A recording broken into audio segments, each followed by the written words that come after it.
Bonjour à toutes et à tous et bienvenue dans l'émission Les yeux dans les bleus. Étant un grand fan des films policiers ainsi que des polars français, j'ai voulu comparer la police fiction et la police réelle, la réalité. Qu'est-ce qui se passe lors d'une procédure de police en partant de l'interpellation jusqu'à la présentation devant le tribunal, s'il y a présentation. Et j'ai constaté, de par également ma carrière professionnelle, puisque j'ai commencé en CRS, ensuite j'ai été muté dans un commissariat et j'ai été sur la voie publique et en procédure, et j'ai constaté qu'il y avait pas mal de conneries qui étaient dites entre la réalité et la fiction. Sûrement par rapport à deux éléments. Un, dans le souci par rapport au réalisateur et au scénario de faire un film cohérent. Également par rapport à l'américanisation de la société française, car on s'aperçoit que beaucoup de films policiers se calent sur le droit américain et pas sur le droit français. L'exemple le plus flagrant, c'est souvent lors des auditions de garde à vue. Le monsieur se retrouve dans un local de 2 mètres sur 3 avec 3 policiers qui lui mettent la pression, qui lui parlent, etc. Sachant que ça, dans la réalité, ça n'existe pas. Le droit français est un droit écrit, donc tout ce que tu dis doit être écrit. Si c'est pas écrit, ça n'existe pas. Donc, j'ai décidé, en voyant de telles conneries, de remettre un petit peu les pendules à l'heure. Donc, à travers les films, je vais casser les codes et les idées reçues, faire quelques petites notions de droit pénal, ça ne fait pas de mal et ça remet un petit peu les idées du jour, et de vraiment vous dire ce qui en est, et après je vous donne mon idée et mon ressenti sur le film. Je ne suis pas un auteur de cinéma, je ne suis pas une critique de cinéma professionnel, donc je ferai ça par rapport à mon envie et mes idées.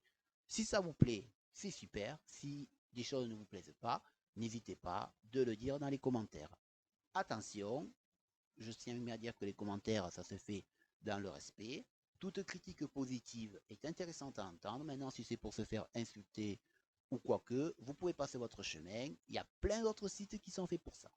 Film que je vais vous présenter d'une très longue série, j'espère, si la chaîne vous plaît.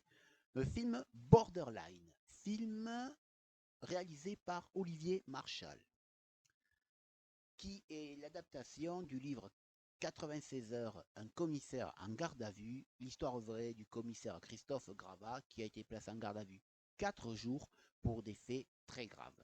C'est un film français réalisé en 2014, sorti en 2015, en couleur, ça, comme la majorité des films récents. La musique est de Erwan Kermavan, oubliez-moi pour la prononciation. Les interprètes sont Bruno Volkovich, Patrick Catalifo, Catherine Marshall, qui est la muse d'Olivier Marchal et on la voit dans à peu près 99. Et ce film est également destiné à un public adulte et profondément dépressif comme la majorité des films d'Olivier Marchal. Voyons un petit peu qui est le personnage d'Olivier Marchal. Donc Olivier Marchal est acteur, réalisateur, scénariste, né en 1958 et c'est un ancien inspecteur de police de la police judiciaire de Versailles. Écœuré par le système policier de l'époque et par les affaires sordides, sur les conseils de son ex de l'époque, qui est Michel Larocque, mais il ne faut pas le répéter, il prend des cours de théâtre. Ensuite, dans les années 90, il s'est mis à la réalisation et il a réalisé des films connus tels que MR73, Diamant 13, Bronx, 36 quai des Orfèvres avec le génialissime Gérard Depardieu, Braco et des séries qui fait partie des séries à succès. Généralement, les films d'Olivier Marchal sont de très bonne qualité, toujours dans un ton assez noir, très peu d'humour, et ça dépeint une police qui écrase les fonctionnaires, une police où il y a des guerres de pouvoir entre les gradés, entre les commissaires, qui sait qui va manger l'autre, et à quelle sauce, et s'il peut lui faire un coup de crasse par derrière, c'est le petit bonus et la cerise sur le gâteau. Mais généralement, ce sont de très bons films. Le film que je vous présente est le film Borderline, comme je vous le disais dans l'introduction. L'histoire de ce film, je vais vous le résumer rapidement, vous inquiétez pas, ça va pas chier loin. Le commissaire principal, Willy Blain, chef de la brigade de la répression du banditisme. Dans une ville, on ne connaît pas vraiment le nom, on ne sait pas où ça se trouve, on pense que c'est à Paris, mais ça reste très vague. Est placé en garde à vue pendant 96 heures. Donc pour les plus incultes, ça fait 4 jours, parce que je pense que vous n'avez pas envie de calculer. Pour des faits de trafic de stupéfiants, vol en réunion, association de malfaiteurs et détournement de scellés. Donc en fait, concrètement, que des affaires qui sont dans le domaine criminel. Il encourt plus de 10 ans d'emprisonnement et qui peut aller jusqu'à 20 ans au vu de la multiplication des infractions. Dans ce film, nous apercevons qu'il va être opposé deux visions. La vision du commissaire Willy Blain, policier de 25 ans, aux états de service élogieux, mais qui, pour les besoins de l'enquête et pour les résultats, car il a coffré pas mal de voyous et pas mal de personnes dangereuses, flirte avec l'illégalité. Et une policière, une commissaire divisionnaire, Catherine Van Roy, utopiste, idéaliste, pleine de convictions. Mais ces deux visions vont s'affronter. Cela va permettre à Willy Blain, lui, de faire un petit peu le bilan de sa carrière, pourquoi il en est arrivé là, comment il en est arrivé là, pourquoi est-ce qu'il est obligé de flirter avec l'illégalité pour avoir des résultats. Et par contre, la jeune commissaire divisionnaire, elle va se remettre pas mal en question. Elle va remettre en question l'institution policière. Elle va s'apercevoir qu'il y a des guerres de pouvoir et que pour sauver certaines têtes très haut placées dans le gouvernement français, il y a des pions qui vont sauter et malheureusement, ce sont les policiers. Encore une fois, c'est une police des années 80 qui est décrite.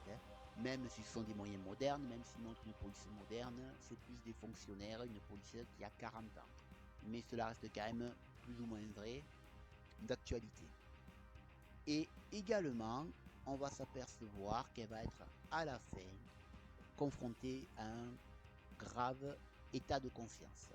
Mais ça, vous le verrez dans la zone spoiler, si vous souhaitez le voir. Sinon, vous regardez le film jusqu'au bout.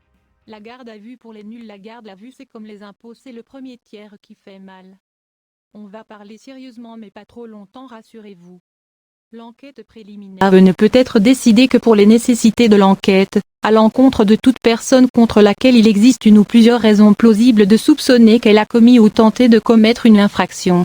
Moins l'enquête peut être décidée pour les nécessités de l'exécution de la commission rogatoire à l'encontre de toute personne contre laquelle il existe une ou plusieurs raisons plausibles de soupçonner qu'elle a commis ou tenté de commettre une infraction. Faire l'objet d'une mesure de garde à partir de l'âge de 13 ans. À l'égard des personnes gardées à vue. Notification des droits de la personne. Moins exécution de l'exercice des droits de la personne. Avis à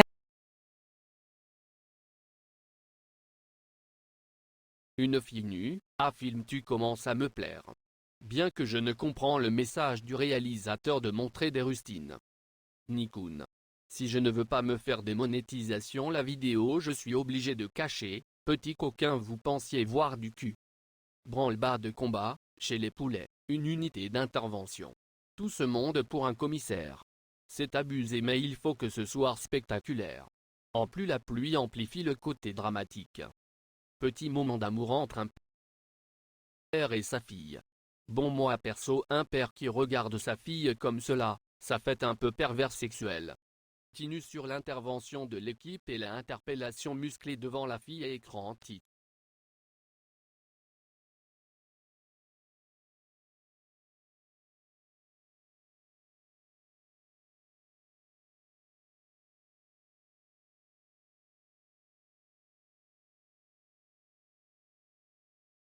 Devant la fille à écran titre. Présentation de la commissaire chargée de l'enquête, bureau sympa et lumineux. Alors il faut préciser qu'en police on ne range jamais son arme de service dans un bureau devant le gardé à vue, ou alors on garde l'arme sur soi. Ou dans un armoire forte dédié exprès à cela. Car là si le mec s'empare de l'arme lors de l'audition je te raconte pas le carton. Premier face à face entre les deux protagonistes, et obligation de décliner son identité. Aparté, il est obligatoire de décliner son identité lors d'une audition sinon cela est un délit mentionné dans le code pénal. Autre point, lorsque qu'on passe devant les bœufs carottes IGPN, en général ceux qui auditionnent les policiers mis en cause sont toujours des supérieurs en termes grade, cela donne une pression supplémentaire aux policiers. Et croyez-moi, lorsque la police des polices tombe sur les fonctionnaires, contrairement aux divagations d'hommes politiques, les policiers ramassent sévère et ils redoutent l'IGPN car ils ne leur font pas de cadeaux. PS, on appelle IGPN les bœufs carottes car ils te font mijoter à petit feu. Passage obligé avant le placement dans les gouales, les gardés à vue enlèvent tous les objets qui pourraient être dangereux pour eux-mêmes ou pour autrui. Pour faire simple, lacets de chaussures, montres, bijoux, effets personnels, ceinture et soutien-gorge pour les filles. Celles qui ont les rustines en gants de toilette, désolé, ça va pendre. Mais on peut garder slip et string. Introduction d'un troisième personnage, le supérieur de Weyblin. Pas cool les gardes à vue, enfermés entre quatre murs, ça permet de réfléchir à ce que l'on a fait et ce que l'on va dire, et là on rentre dans la partie flashback, qui nous amène à nous expliquer le déroulement des faits, le pourquoi du comment de la chose. En effet, Wei et son supérieur sont témoins d'un meurtre commis par l'un de leurs indiques. Mais là, que faire? Wei est au pied du mur. Soit il dénonce son supérieur et ami, soit il le couvre, mais avec le risque de plonger tous les deux. De surcroît, il ne peut pas balancer un indique qui leur file des tuyaux pour faire tomber de grosses équipes, sans compter que la victime est un délinquant que personne ne pleurera. Pas cool le meurtre, en plus ça salit les sièges arrière de la voiture. Il faudrait tout de même pas me prendre pour une poire. Retour au commissariat. À une nouvelle fille, qui est-elle? Il s'agit de la maîtresse de Weyblin, copine d'un délinquant notoire. Bonjour, je suis la voix féminine et je viens apporter un peu de douceur dans ce monde de mal viril et poilu. Ma mission est d'apporter des compléments sur l'émission. Pas facile d'être enfermé comme un animal dans un cage, comme dit on dit garder à vue, c'est on garde le mec à vue. Instant grand-mère sait faire un bon café. Échange entre les deux commissaires et l'ambiance se détend entre nos deux protagonistes. De la femme de Weyblin, mais cette dernière n'est absolument pas au courant des pratiques douteuses de son mari. Elle se contente d'être la femme aimante d'un policier qui ne pose pas trop de questions à son mari, ni sur son boulot ni sur les absences répétées. Comment faire avouer des délits à un policier chevronné, habitué au interrogatoire? Lui mettre des preuves sous le nez? Effectivement, lorsque des individus sont interpellés, surtout dans le cadre d'une commission rogatoire, le dossier est déjà bouclé en amont. Les preuves et les éléments à charge sont déjà dans le dossier, comme on dit toujours lorsque les policiers viennent faire coucou chez toi, c'est jamais par hasard. C'est comme les étrennes de Noël. Petite info, une enquête de police s'est à charge et à décharge du mis en cause dans la procédure.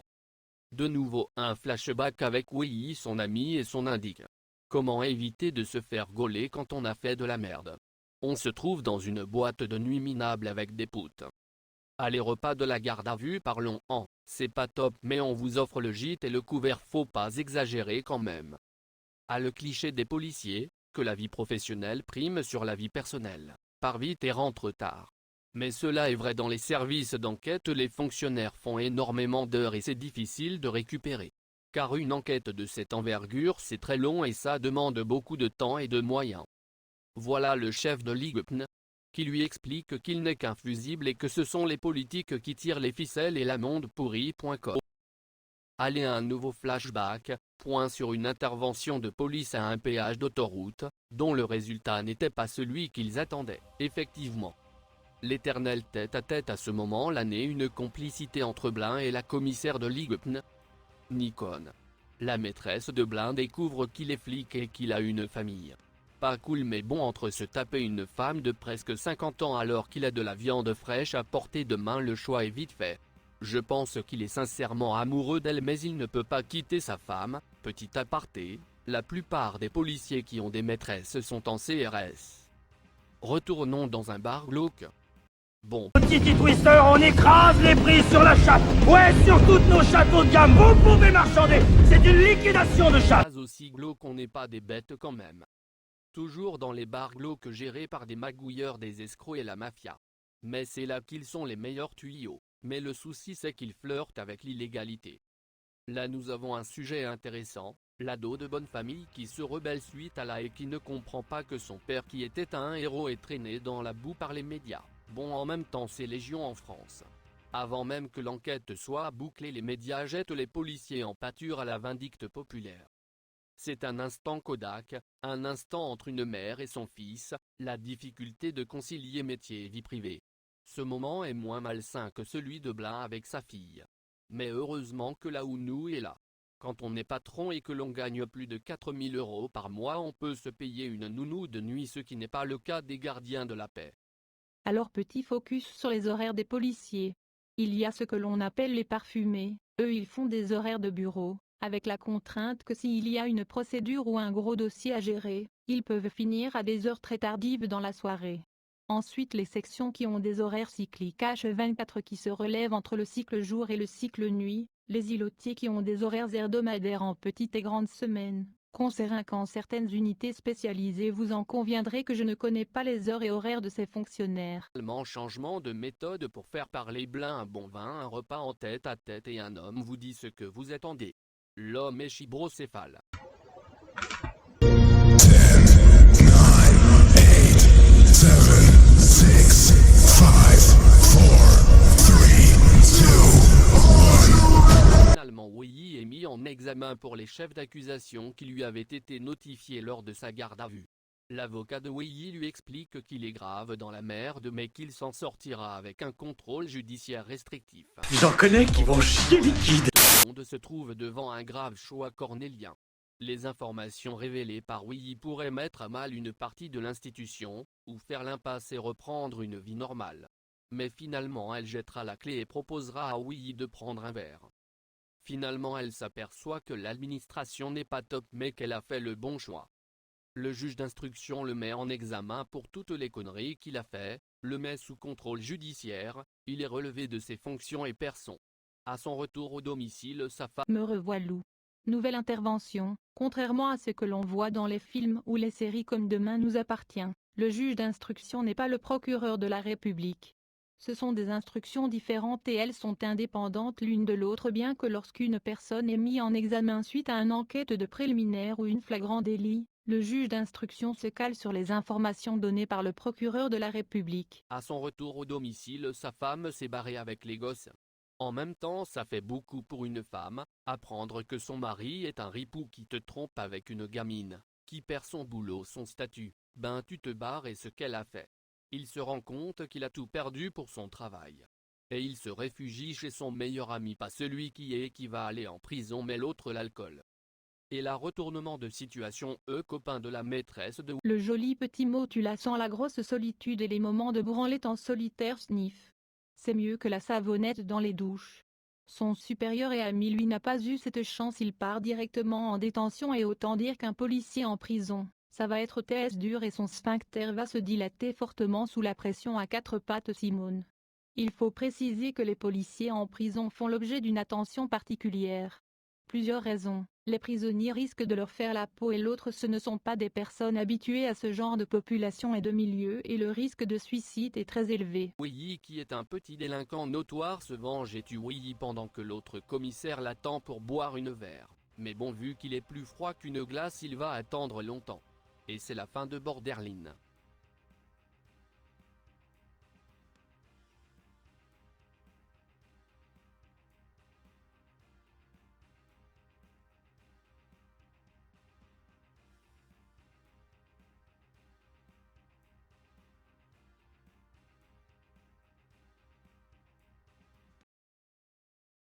En conclusion, le film est lent, très lent.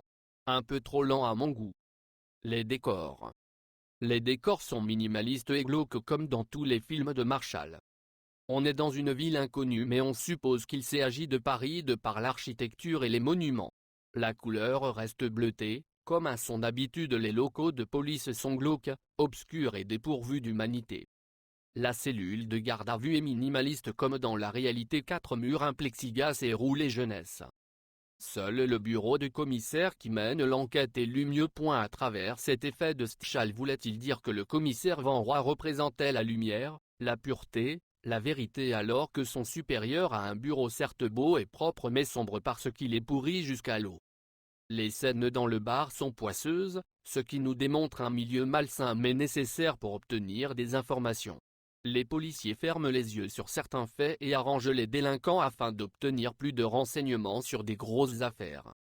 Les personnages sont crédibles et l'alchimie entre les acteurs est réelle. Néanmoins, comme je le disais plus tôt, ces personnages représentent une police des années 80 et n'est plus représentative de la police actuelle. Olivier, pourquoi es-tu bloqué dans le passé? Faut évoluer. Le huis clos entre les deux protagonistes principaux du film est crédible et la pseudo-idylle à la fin est bien menée et amenée. Les personnages restent caricaturaux mais on a de l'empathie pour eux et ils sont attachants. Encore une fois, le film est lent, très lent, il prend le temps de poser les enjeux, mais bon, faut pas être pressé. La mise en scène, même si elle ne casse pas trois pattes à un canard, reste classique mais efficace, aucun effet de style ou décadrage du cosmos, mais sur ce point-là on se laisse prendre par le film.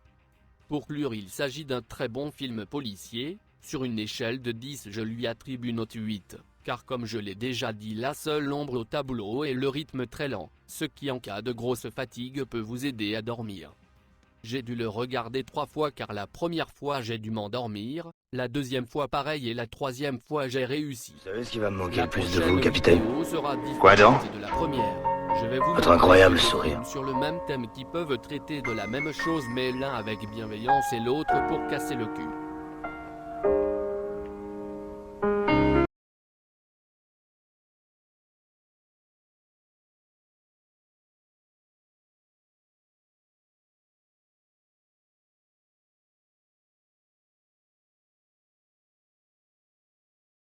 Ceci est ma première vidéo, soyez indulgents. Si vous avez aimé, n'hésitez pas à le mettre dans les commentaires. Partagez, likez, commentez. Mais toujours dans la joie, la bonne humeur et le respect du Seigneur.